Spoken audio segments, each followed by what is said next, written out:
வெளி உலகத்தோட பார்வையில் நீங்கள் ரொம்ப சக்ஸஸ்ஃபுல் பர்சனாக தெரியலாம், ரொம்ப சந்தோஷமான ஒரு பர்சனாக தெரியலாம். ஆனால் உங்களுடைய மனசுக்குள்ளார ஏதோ ஒரு ஒரு எம்டினஸ், ஏதோ ஒன்று இருந்துகிட்டே இருக்கா. ஒரு இனம் புரியாத வெறுமை அப்படின்னு சொல்லுவாங்க இல்லையா, அந்த மாதிரி ஒரு ஃபீலிங் இருந்துக்கிட்டே இருக்கா. இது எதனாலன்னு எனக்கு தெரியல. ஆனாலுமே என்னால் முழுமையாக என்னோடய சந்தோஷத்தை என்னால் ஃபீல் பண்ண முடியல. என்னால் முழுமையாக சந்தோஷமாக இருக்க முடியல. என்னுடைய வெற்றிகள் எல்லாமே என்னால் என்ஜாய் பண்ண முடியல. I feel so hollow inside அப்படிங்கிற மாதிரி ஏதாவது மனசுக்குள்ளே தோணிகிட்டே இருக்கா. இது எதனால் வருது, இது எப்படி ஓவர் கம் பண்ணலாம் அப்படிங்கிறத இந்த வீடியோவில் பார்க்கலாம். நான் Jayashree, I am a mind coach and ho'oponopono healer and channel Mind miracle.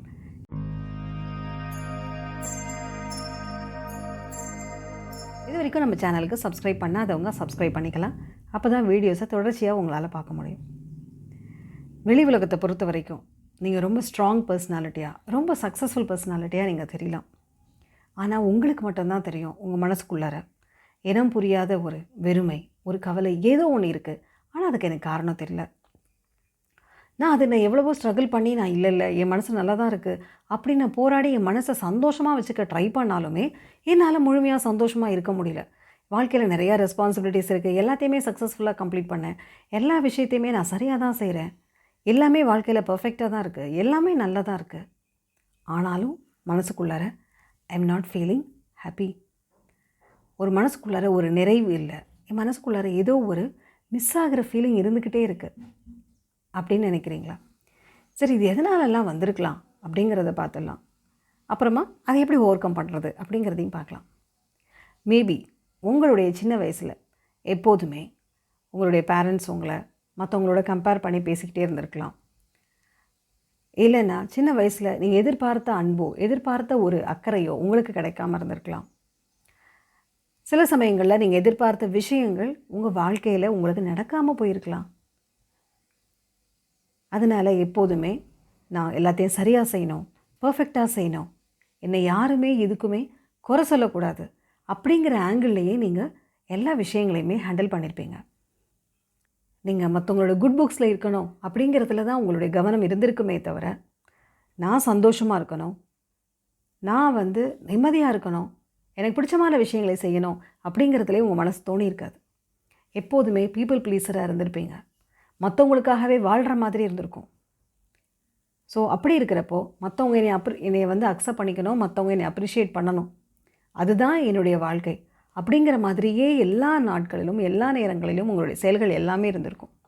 நீங்கள் இது எல்லாமே ஃபுல்ஃபில் பண்ணியிருப்பீங்க. உங்களுடைய ரெஸ்பான்சிபிலிட்டிஸ் எல்லாத்தையுமே சரியாக செஞ்சுருப்பீங்க. யாருமே உங்களை குறை சொல்ல முடியாத அளவுக்கு நீங்கள் எல்லாமே சரியாக தான் செஞ்சுருப்பீங்க. ஆனால் மனசுக்குள்ளார அந்த ஹாப்பினஸ் அப்படிங்கிறது மட்டும் மிஸ்ஸிங்.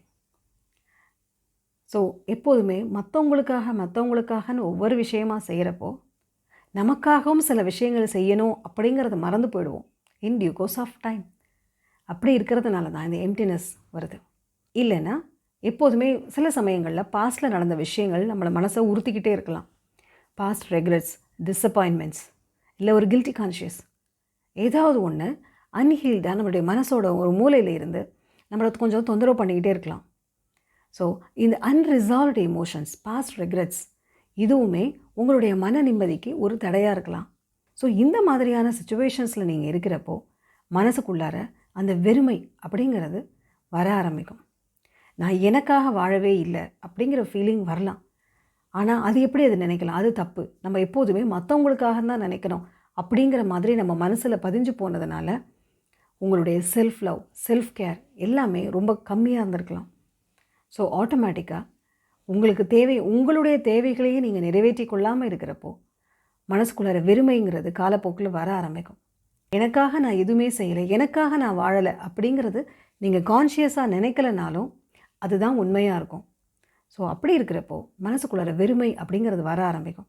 எப்போதுமே வாழ்க்கையில் மற்றவங்களுக்காக செஞ்சு I am not for me, I don't do anything for me அப்படிங்கிற ஃபீலிங் இருக்க மனசுக்குள்ளார வெறுமை வர ஆரம்பிக்கும். சரி, இதை எப்படி ஓவர் கம் பண்ணலாம் அதையும் நம்ம பார்த்துடலாம். முதல்ல லைஃப்பில் இந்த விஷயங்கள்லாம் நடந்தது, அதனால் நான் இப்போ கில்ட்டியாக ஃபீல் பண்ணுறேன், இல்லை டிஸப்பாயிண்டடாக இருக்குது. ஸோ எந்த மாதிரியான ஃபீலிங் இருந்தாலும் அதை அக்செப்ட் பண்ணிக்கலாம். அக்னாலஜிங் யுவர் எமோஷன்ஸ், அதுதான் முதல் ஸ்டெப். ஆமாம் எனக்கு வருத்தம் இருக்குது, ஆமாம் எனக்கு கவலை இருக்குது அப்படிங்கிறத அக்செப்ட் பண்ணிக்கலாம். இது வெளியில் சொல்லணும்னு அவசியம் கிடையாது, உங்களுக்குள்ளார சொல்லிக்கலாம்.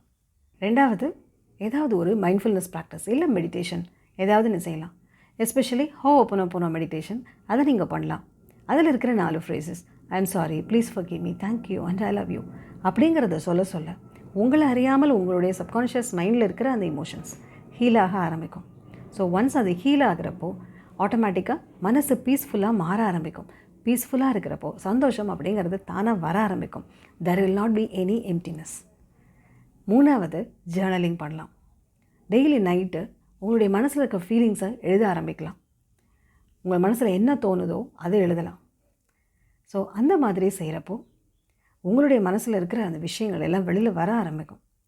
மனசு ஃப்ரீயாக ஆரம்பிக்கும். ஏன்னா இவ்வளவு நாள் உங்கள் மனசுக்குள்ளே என்னென்னலாம் வருதுங்கிறத கூட நீங்கள் யோசிக்க முடியாத அளவுக்கு நீங்கள் பிஸியாக இருந்திருப்பீங்க. மற்றவங்களுக்காக செய்யணும், மற்ற விஷயம், எனக்கு நிறைய வேலைகள் இருக்குது, நிறைய கடமைகள் இருக்குது அப்படின்னு உங்கள் மனசில் இருக்கிற ஃபீலிங்ஸையும் நீங்கள் அக்னாலேஜ் பண்ணாமல் இருந்திருப்பீங்க. ஸோ அதெல்லாம் இப்போ செய்ய ஆரம்பிக்கலாம். ஸோ இந்த விஷயங்களை நீங்கள் தொடர்ந்து செய்கிறப்போ ஃபஸ்ட்டு அக்செப்டன்ஸ், ரெண்டாவது மெடிடேஷன், மூணாவது ஜேர்னலிங்.